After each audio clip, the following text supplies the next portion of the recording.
Halo semua, kembali lagi sama saya Yusron Taufik, dan di video kali ini kita akan ngebahas sebuah studi kasus, yaitu proyek pengembangan arsitektur enterprise pada Carla Clothing menggunakan TOGAF ADM. Nah, apa aja sih yang bakal kita bahas di presentasi kali ini? Yang pertama adalah profil perusahaan, yang kedua adalah fokus proyek, yaitu digitalisasi perusahaan dan integrasi data. Nah, terus untuk fase-fase yang akan kita lalui sendiri, yang pertama ada preliminary, yang kedua ada architecture vision, yang ketiga ada business architecture, terus data architecture, information system architecture, teknologi architecture, dan ada architecture roadmap. Nah, yang pertama kita akan bahas soal profil perusahaan itu sendiri. Nah, jadi Carla Clothing ini adalah sebuah perusahaan penyedia pakaian khusus wanita yang memiliki kantor pusat di Jalan Jamika nomor 41A Bandung. Nah, Carla sendiri telah memiliki 8 outlet yang tersebar di Bandung, Palembang, dan Surabaya. Nah, visi dari Carla Clothing sendiri adalah menjadi penyedia pakaian wanita yang terbaik dengan desain yang eksklusif. Dan misi dari Carla Clothing ini ada dua. Yang pertama menjadi trendsetter fashion wanita di Indonesia, dan yang kedua ada menyediakan pakaian dengan corak eksklusif. Nah, selanjutnya kita akan masuk ke fase pertama, yaitu fase preliminary. Nah, pada fase ini, kita akan mengidentifikasi dan mendefinisikan lingkup dan keadaan perusahaan. Nah, outline yang akan kita bahas pada fase preliminary ini adalah, yang pertama ada keadaan perusahaan saat ini, yaitu business goals-nya, strategic plans, constraints, dan resources yang dimiliki oleh perusahaan. Kemudian yang kedua ada business drivers dan principles. Yang ketiga ada target arsitektur perusahaan yang diinginkan oleh perusahaan tersebut, jadi ini masih less detailed. Dan keempat adalah pengajuan proyek. Nah, yang pertama kita akan ngebahas soal business goals dan strategic plans. Nah, business goals dari Carla sendiri yang pertama ada mengurangi operation cost, yang kedua meningkatkan efisiensi, yang ketiga mengurangi resiko, yang keempat meningkatkan customer retention, yang kelima memperluas cakupan pasar, dan yang keenam ada integrasi data.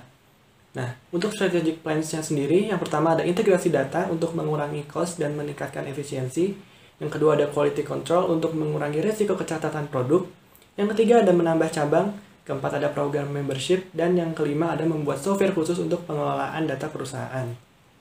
Nah, selanjutnya untuk business drivers dan principles-nya, yang pertama untuk business drivers yang ada product design, customer retention, marketing communication, dan business continuity. Nah, sedangkan untuk drivers dari Carla sendiri, yang pertama ada perubahan mode, dan yang kedua adalah fluktuasi ekspor dan impor. Nah, untuk resources yang dimiliki Carla sendiri bisa dibagi dua, yang pertama ada tangible dan intangible. Dan untuk tangible sendiri ada 3, ada physical, financial, dan human. Masing-masingnya untuk physical ada memiliki kantor pusat, ada 8 outlet dan inventaris kantor. Nah, untuk finansial sendiri, perusahaan Carla sendiri memiliki kekayaan cash, memiliki kredit, dan kestabilan keuangan.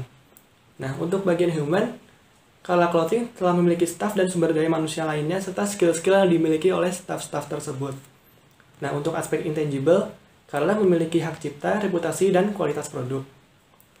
Nah, untuk pengajuan proyeknya sendiri, yang pertama ada purpose of architecture work, di mana ini adalah tujuan dari perusahaan untuk mengajukan arsitektur work-nya. Yang pertama ada meningkatkan efisiensi operasi perusahaan. Yang kedua ada meningkatkan integrasi data sehingga tidak ada redundansi dan mempercepat waktu operasional. Yang kedua ada target perusahaan. Nah, target yang perusahaan yang ingin dicapai melalui proyek ini adalah yang pertama SOP baru yang lebih tegas dan mengikat. Yang kedua mempertahankan level manage dari perusahaan. Yang ketiga adalah waktu produksi lebih singkat tapi kualitasnya tetap terjaga. Nah, constraint yang dimiliki oleh perusahaan dalam penerapan proyek ini yang pertama dari sisi organisasional, di mana divisi IT masih merupakan hasil outsourcing dan karena staff IT yang dimiliki masih sedikit dan kurang berpengalaman. Nah, sementara untuk bagian finansial, yang pertama memiliki cadangan dana untuk pengembangan proyek selama 10 bulan dan di-extend 2 bulan jika ada kemunduran jadwal.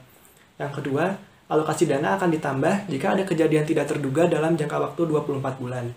Nah, untuk bagian eksternal sendiri, ada biaya-biaya khusus untuk pelatihan staff dan pengembangan software. Nah, selanjutnya kita akan masuk ke fase kedua, yaitu architecture vision. Nah, apa aja yang kita bahas di architecture vision? Yang pertama, kita akan mengidentifikasi stakeholder dari perusahaan. Yang kedua, kita akan membahas tentang masalah yang dihadapi oleh perusahaan dan business vision diagram. Yang ketiga, ada objektif-objektif untuk memperjelas goals-goals dan drivers yang telah kita definisikan di fase preliminary sebelumnya. Keempat, ada roles dan responsibilities. Yang kelima ada requirements, yang keenam ada architecture model dan capabilities, dan yang terakhir ada risiko dan mitigasinya. Nah, output dari fase ini adalah statement of architecture work dan update dari dokumen-dokumen yang sebelumnya. Nah, untuk stakeholder sendiri ada 4. Yang pertama ada Chief of Executive Officer atau CEO. Yang kedua ada Head of Marketing and Communication. Yang ketiga ada Head of Finance. Dan yang keempat ada Head of Operations. Nah, untuk masalah yang dihadapi perusahaan sendiri, yang pertama adalah kebutuhan peningkatan kualitas keterampilan tenaga ahli IT pada Carla Clothing. Yang kedua ada kegiatan produksi Carla Clothing yang masih sangat tergantung dengan pihak ketiga, sehingga tidak mandiri dalam melakukan kegiatan produksi. Nah, yang ketiga ada kebutuhan teknologi informasi yang terintegrasi. Keempat ada kebutuhan tentang perubahan SOP. Dan yang kelima ada kebutuhan strict quality control untuk menjamin kualitas produk tetap sesuai dengan standar dari Carla. Nah, ini untuk business vision diagramnya, kita bisa lihat ada current state dan impact dari business vision tersebut.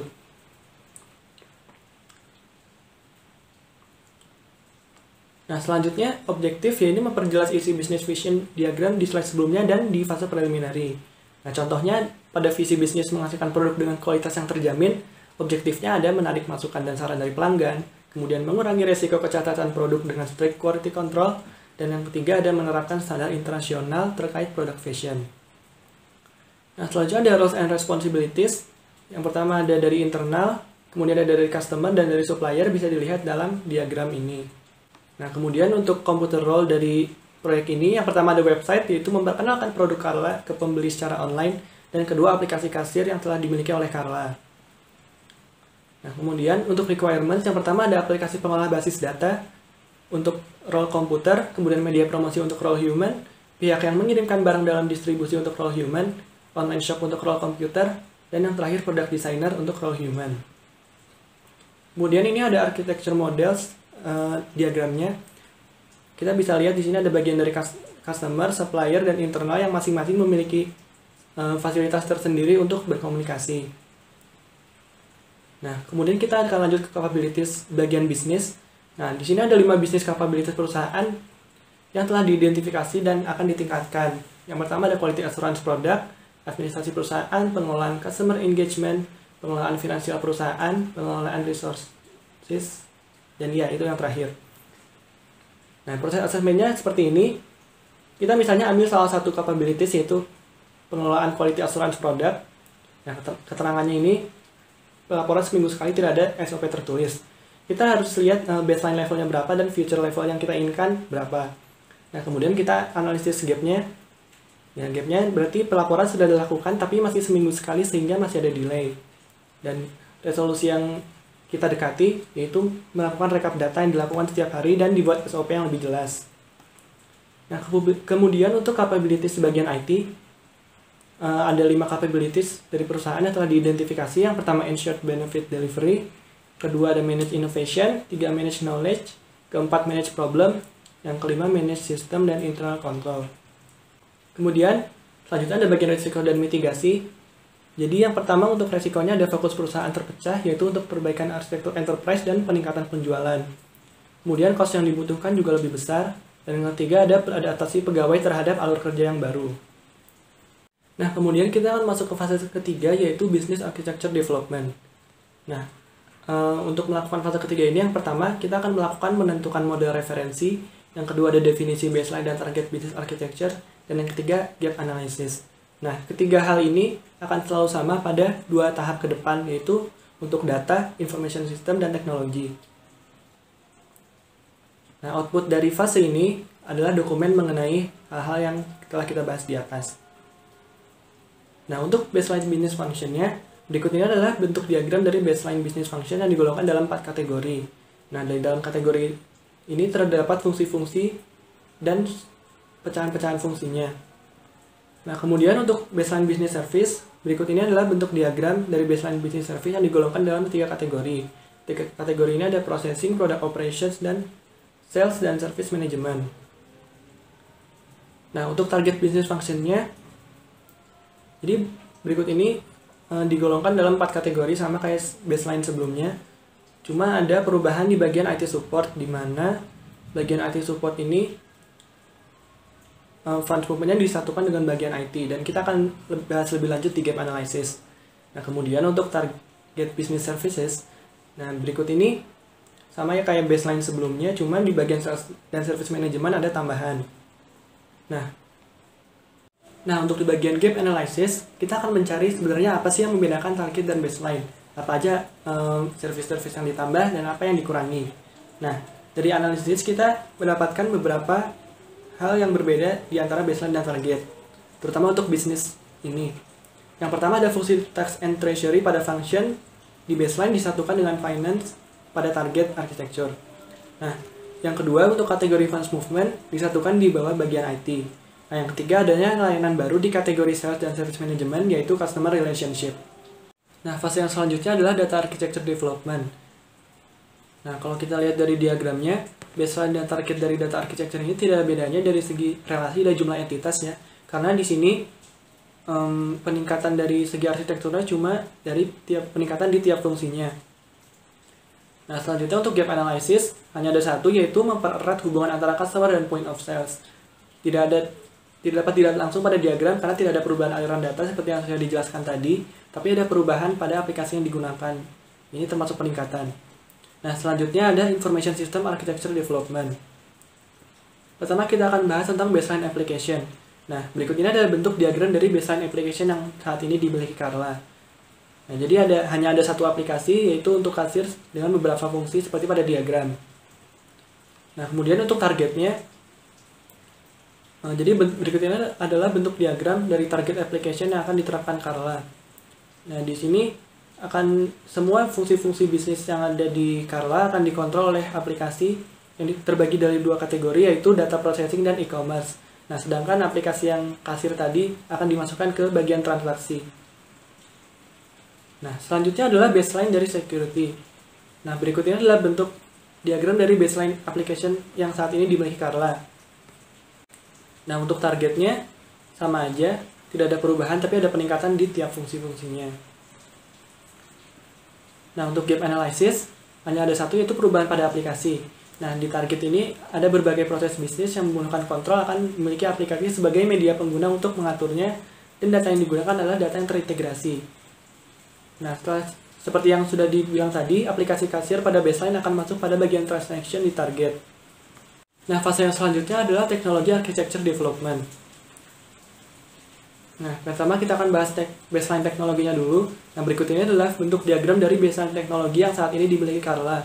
Bisa dilihat di sini ada beberapa kategori, yaitu server, storage, security, network, facility, dan disaster recovery.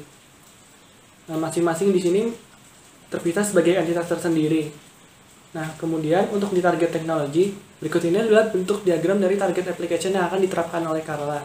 Di sini bisa kita lihat bagian server, storage, dan network terutama akan dipersimpel dengan sebuah manajemen, yaitu data infrastructure management, dan di network ada connection management. Nah, di sini juga sudah tidak ada lagi disaster recovery. Sekarang kita akan lihat gap analysisnya, yaitu ada beberapa gap yang teridentifikasi setelah penyusunan baseline dan target architecture. Yang pertama adalah eliminasi disaster recovery yang seperti yang sudah dibilang tadi, dan yang kedua adalah penyederhanaan pada server, network, dan storage. Nah, kemudian fase selanjutnya adalah architecture roadmap. Nah, jadi daftar proyek yang akan dipropose, yang pertama adalah sistem kasir online, yang kedua ada sistem membership online, yang ketiga ada sistem pendataan stok online, sistem customer management online, maintenance sistem IT, dan yang terakhir ada sistem progress divisi yang terintegrasi. Nah, di sini ada migration plan-nya. Jadi bisa dilihat proyek ini akan berjalan dari bulan pertama sampai terakhir ada 3 bulan. Dan di sini dari current state sampai to be state-nya ada beberapa aplikasi yang akan di-develop. Nah, untuk estimasi biaya sendiri adalah sebagai berikut, bisa dilihat di tabel. Dan yang selanjutnya adalah solution building blocks. Dan kita bisa lihat di solution building blocks ini adalah hasil dari gap analysis, di mana ada layanan-layanan baru dan service-service baru, serta ada beberapa yang dihilangkan.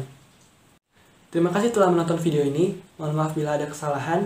Jangan lupa untuk tekan tombol like dan share jika kalian merasa video ini bermanfaat untuk teman-teman kalian.